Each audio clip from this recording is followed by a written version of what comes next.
I was fortunate. I came up during a time in photography that involved the wet darkroom. The darkroom was about pace, commitment, and a dizzying array of potential techniques. The darkroom was a dance: time, temperature, mixture, agitation, experimentation, and failure, endless failure. The idea of not printing a project or solid individual image was and is entirely foreign to me. It would be like competing in a triathlon, hammering the swim and the bike, and then deciding on a whim not to do the run. Why bother?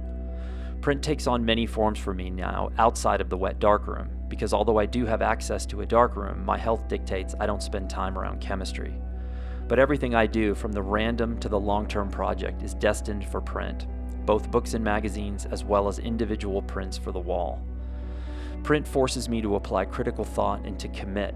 What is the single best image? What is the most important image? What are the 10 images that work best together? The first ending up as an image for the wall, the last ending up on the pages of a book or magazine. Uruguay was about so many different things: travel, friends, story, collaboration, and exploration, with the idea that maybe at some point it would all adhere and become a cohesive, living, breathing thing. 4 of us, each on an individual mission, but as part of a larger plan. I mix my formats, using the color square for portraits and landscapes, while the 35mm lays down the backbone of black and white.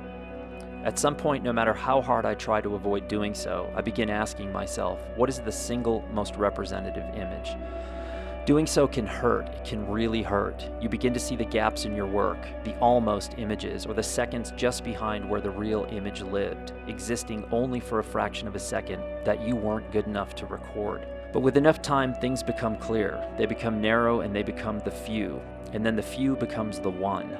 And then you know what will live on the wall, what will live with you on a daily basis, what will force you to tell and retell the story as friends and family cycle through. The story of the image itself. This, for me, is photography.